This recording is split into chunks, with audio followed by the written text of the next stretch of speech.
Eighth class, ninth class అమ్మాయిని చేశారంటే తన మిస్టేక్ ఏముంది? కసాయోడినే నమ్ముతుంది కదమ్మా. సీరియస్లీ ఇలాంటి ఇన్సిడెంటే ఒకసారి రూరల్ ఏరియాస్లో మేబీ ఇన్సిడెంట్ విన్నాను నేను. ఒక ఫాదరే 5 years నుంచి డాటర్ని బలవంతం చేయడం స్టార్ట్ చేశారు. ఆ మదర్ గిల్టీగా ఫీల్ అయ్యి ఆ విషయం బయటకు వస్తే పరువు పోతుందని హైడ్ చేసింది ఇన్ని రోజు.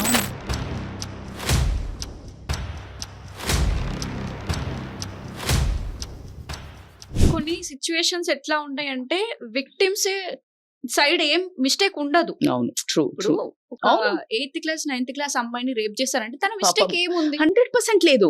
అక్కడ అదే అంటున్నా, అక్కడ ఆ ఎవరైతే చేశారో 200% నేను దట్స్ హౌ ద విక్టిమ్ అని కసాయోడినే నమ్ముతుంది కదమ్మా. ఇక అలాగే ఇప్పుడు కసాయోడిది వాడి ప్రొఫెషన్, అది వాడి రేజ్, అది అంటే వాడికి ఎమోషనల్ కంట్రోల్ లేదు, వాడికి ఇవన్నీ కామన్. మనకు మీడియాలో కానీ సినిమాలలో కానీ వెబ్ సిరీస్లలో కానీ ఎంత లైవ్ గా విలన్ ని మధ్య స్మార్ట్ గా పెట్టడము, విలన్ ని గ్రేట్ గా చూపించడము, అంటే like you are how you are showing sensationalism కదా.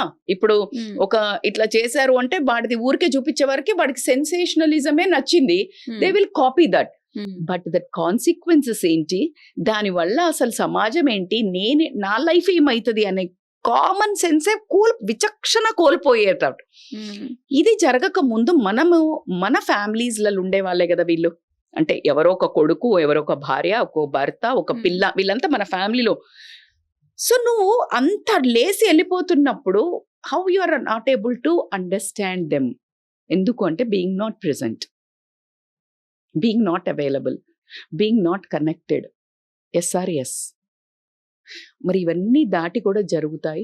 అది ఒక 5%, 10%. ఇప్పుడు నీకు ఒక హస్బెండ్ ఇల్లీగల్ అఫైర్ పెట్టుకున్నాడు, లేదు ఏదో ఒక ఇట్లా అంటే ఒక బ్యాడ్ ఇన్సిడెంట్ జరుగుతుంది. You have law, you are empowered, విడిపో వచ్చేసే. లేదు, పెట్టుకున్నప్పుడు ఎవరు హస్బెండో వైఫో చూశారు, ఇప్పుడు వీళ్ళు బయటపడొద్దు, పరుగు పోతుంది, సంపేస్తా. సీరియస్లీ ఇలాంటి ఇన్సిడెంటే ఒకసారి రూరల్ ఏరియాస్లో మేబీ ఆ ఇన్సిడెంట్ విన్నాను నేను. ఒక ఫాదరే 5 years నుంచి డాటర్ని బలవంతం చేయడం స్టార్ట్ చేశారు. ఆ మదర్ గిల్టీగా ఫీల్ అయ్యి ఆ విషయం బయటకు వస్తే పరువు పోతుందని హైడ్ చేసింది ఇన్ని రోజు. అవును, బోయిన్పల్లిలో కూడా నేను విన్నా. అసలు ఎంత critical situation, society sigma, social stigma. అంటే ఎంత సొసైటీ నిన్ను ప్రతి మనిషిని భయపెడుతుంది. Society has to give that warm arms అమ్మా.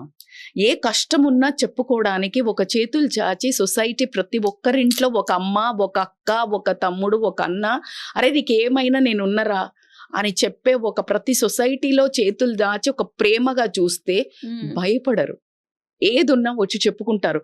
ఇప్పుడు నన్ను తల్లిదండ్రి మా ఎవరో వదిలేండి, తల్లికో తండ్రికో ఇప్పుడు అబ్బా నాకు లవ్ లెటర్ రాసంటే నువ్వే ఏదాని ఉంటావు అన్నాక ట్రస్ట్ ఎక్కడ ఉంటుంది? యూనో నల్గొండ నేను ఒక వీడియో కూడా చేసినాను, అది చూసి నన్ను ఒక మూవీ వాళ్ళు కూడా అప్రోచ్ అయ్యారు to act as a mother in that movie because that there message is that. Morphing చేస్తే ఇద్దరు నల్గొండలో అమ్మాయిలు ఇద్దరు పార్క్ లో వాళ్ళ అన్నయ్యకి ఫోన్ చేసి చెప్పుకుంటూ సూసైడ్ చేసుకున్నారు వాళ్ళ అన్నయ్య వచ్చే లోపల. ఎందుకు అంటే మార్ఫింగ్ చేసి బ్యాడ్ గా పెట్టారు, ఇంట్లో చూపిస్తే ఎవరు నమ్మరు అని చెప్తూ చనిపోయారు. అరే సైబర్ క్రైమ్ కి ఇవ్వచ్చు, ఎన్నో చేయొచ్చు.